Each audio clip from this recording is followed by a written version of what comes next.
listeners and viewers. Welcome to the 12th episode of UNews Weekly, podcast of the UN Information Center, jointly with all UN agencies working in Uzbekistan.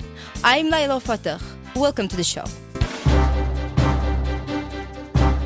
United Nations in Uzbekistan organized a joint visit of the UN Resident Coordinator and heads of UN agencies in Uzbekistan to the Republic of Pakistan to look closer at the implementation of the UN Joint Program, sustaining livelihoods affected by the Aral Sea Disaster.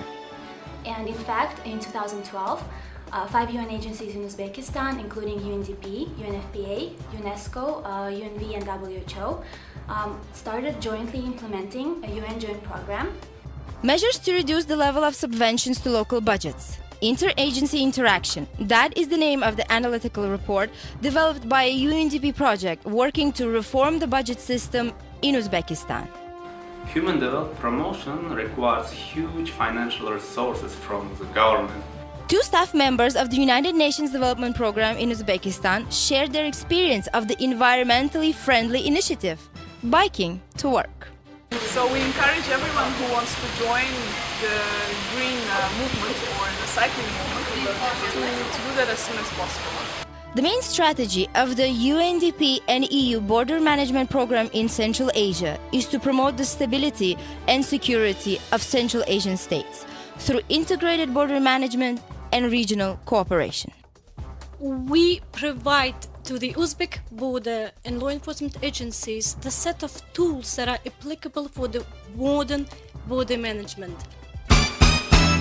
On April 11, for 2 days, UN Resident Coordinator, together with the UN heads of agencies, visited Pakistan to see the results of the UN Joint Program working to help the people living in the region. Let's listen to Zakiya Abdurazakova, who is the Outreach and Communication Specialist for the UN Joint Program on sustaining livelihoods of people affected by the Aral Sea Disaster, talking about the visit. In 2012, 5 UN agencies in Uzbekistan, including UNDP, UNFPA, UNESCO, UNV and WHO, started jointly implementing a UN joint program. The title of the program is Sustaining Livelihoods Affected by the Aral Sea Disaster. The program is financed by UN Trust Fund for Human Security, and it seeks to ensure economic security, food security, health and environmental security of the population of Pakistan affected by the environmental crisis. The human security approach is a holistic approach to development, and it basically involves poverty alleviation, ensuring access to education and healthcare, environmental protection, and promotion of human rights. UN Resident Coordinator and heads of and representatives of WHO, UNICEF, UNESCO, UNAIDS and UNFPA visited Pakistan last week. For example, they visited 2 demonstration sites in the Kanlikul district where UN Joint Program is partnering up with Global Environment Facilities Small Grants Program, and we provided land laser leveling equipment, which is expected to help those local farmers reduce their consumption of water, or let's say improve the efficiency of water consumption by 25%. This was a good example of our cross-practice collaboration within the UNDP. Then they have also visited Lower Amudarya State Biosphere Reserve, which is supported by UNDP. And on the basis of this nature reserve, a UN Joint Program is, together with UNESCO, is planning to establish Visitor Information Center, which will help boost tourism as well as employ the local people living in the surrounding area, as well as it is also a part of UN Joint Program's effort to improve income generation opportunities in this area. A subvention is a fund allocated from the central budget to a local one. While doing research for an analytical report which is seeking to reduce subventions to local budgets, its authors visited all over regions of Uzbekistan and collected a huge amount of statistical data and information. Let's listen to Sanjar Babaev, a national consultant for the Budget System Reform project, who will tell us about the analytical report, its findings and recommendations. Human development promotion requires huge financial resources from the government. But 8 provinces in Uzbekistan with total population 16 million people cannot afford it, and the central government covers such gap by intergovernmental transfers in form of subventions. But on other hand, high level of subventions jeopardize fiscal sustainability in long term. For solving this dilemma, strategies for enhancing tax base should be developed.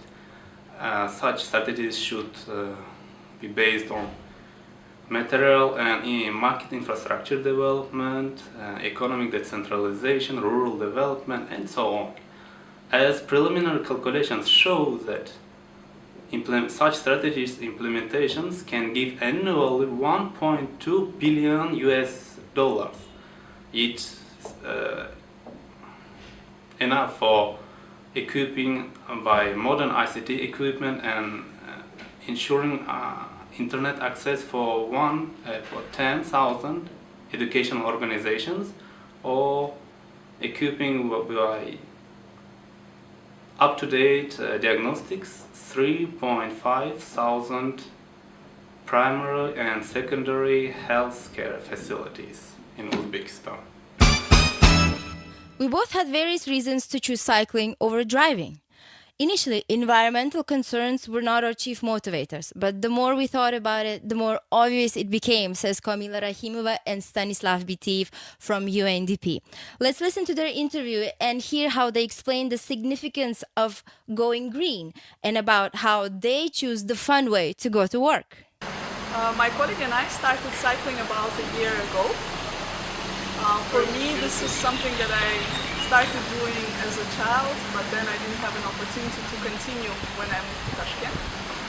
So when my colleague decided to cycle to work, I joined him. So far it's been great, although there are some small challenges, such as we don't have separate lanes for cycling, then not all cars take us as part of the transport, part of the traffic. Obligate green, we should be green ourselves and show how it's cool to be green. When our colleagues saw that we started cycling, they actually first asked us very funny questions, such as, is your salary not enough? Or did you sell your car? Or what kind of fuel your bicycle uses? But then when we continued to cycle every day, they actually became more interested.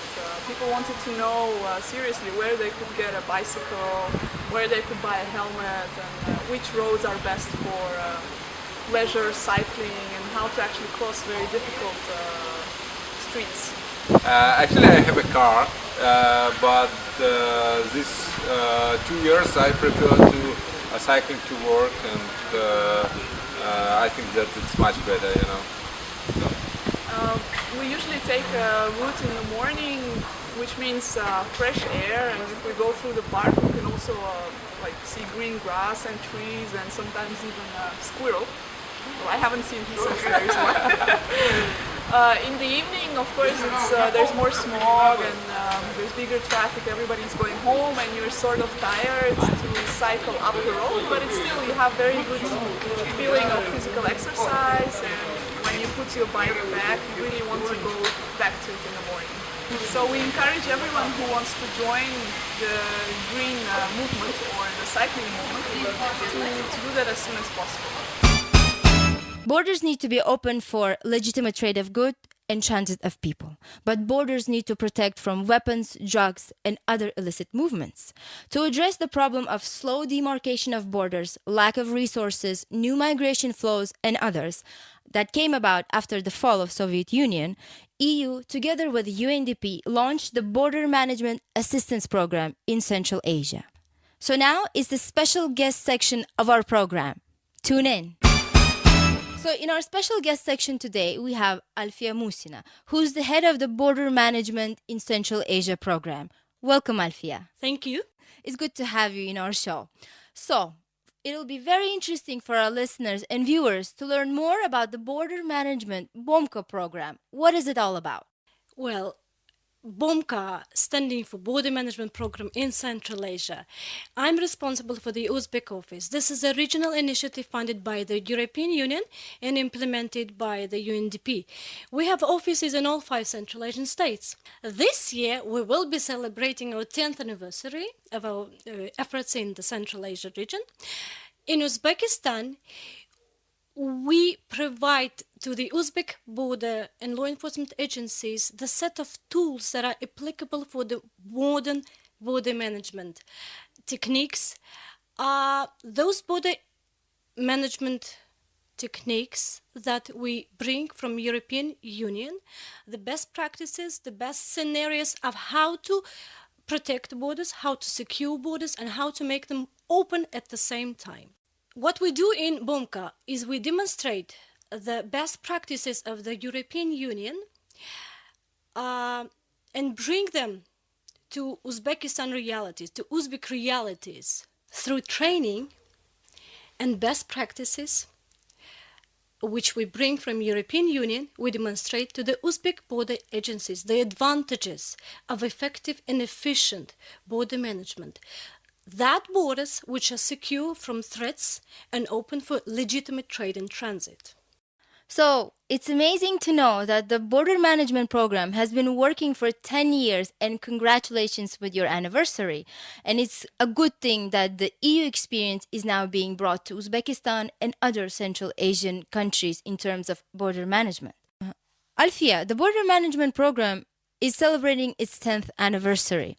Tell our listeners and viewers about the significance of the program and why it's important to implement this project. We all know that borders have always been on the top of security concern of every state. Today we live in the globalized world where the provision of quality goods and services depend on open borders with simplified border crossing procedures. These simplified border crossing procedures often create incentives for illegitimate security concerns at the border. These range from the threats of international terrorism, all sorts of different religious insurgent groups at the borders, to drugs and organized crime. Therefore, I believe that the security concern of Uzbekistan, the security threats of Uzbekistan, they need to be addressed in a proper way. This is why, for development of this country and its security, we need the borders that can maximize the benefits and minimize the risks. The borders that are rationally open and reasonably secure. This is the fundamental philosophy of BOMKA. This is what we do on a daily basis. Alfiya, tell our listeners and viewers about the activities, specific things on the ground that you do. You mentioned trainings. What else is there? And tell us about the results that the BOMKA program has achieved throughout these 10 years. In these 10 years, we have been able to spend more than $7 million to Uzbek technical assistance programs. We have started from infrastructure and capacity building. Technical assistance to Uzbekistan was about building new facilities for the border agencies, training of the dogs and training of the border officers at the borders, practical both training and theoretical trainings in the classrooms. We have been transformed from hard security program to soft security. Now what we do now is we train people to the new modern border management techniques and tools. These experiences that we bring from European Union to the Uzbek border agencies. All sorts of skills training, all sorts of specialized trainings to be able to upgrade the knowledge of the Uzbek border officers in the integrated border management. In simple terms, the integrated border management means cooperation at every possible level, at the interstate level, interagency level, and between the agencies. The cooperation is about everything now. I personally believe that the key result is the fact that we have been able to engage the Uzbek partners into the dialogue in very sensitive field of border security, because border security, whatever different people may say, is very sensitive, is very strategic, and is very hard to start negotiations with the partners.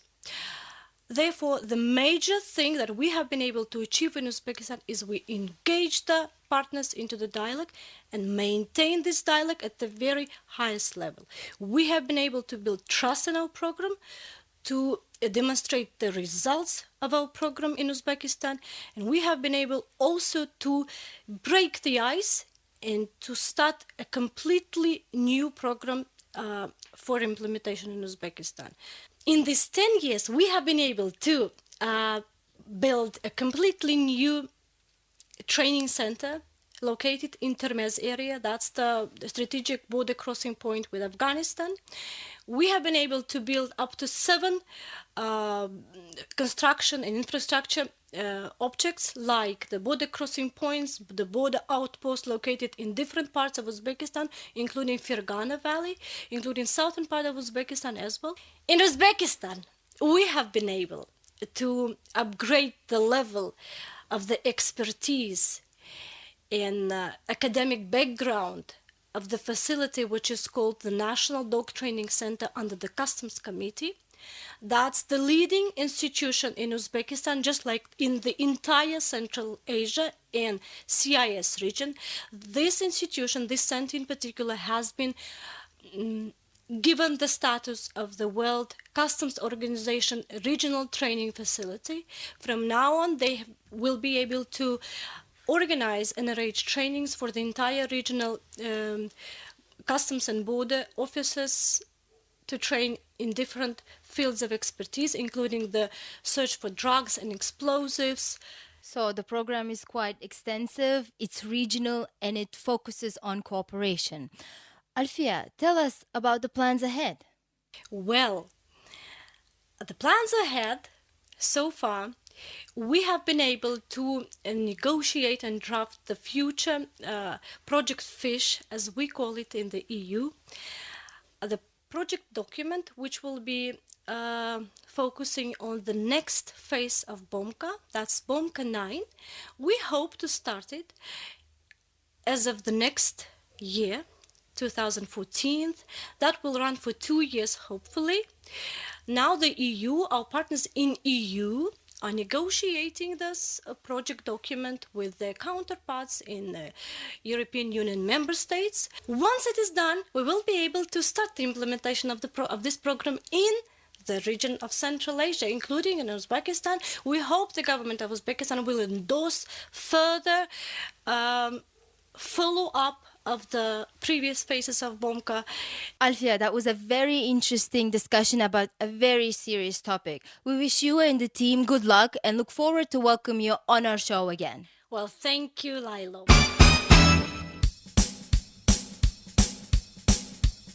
Liked our episode? You can find these and many other stories in the upcoming editions of UN News Weekly. For more stories on UN in Uzbekistan, visit www.un.uz. For social media, stay tuned for facebook.com/UNIC Tashkent. See you soon.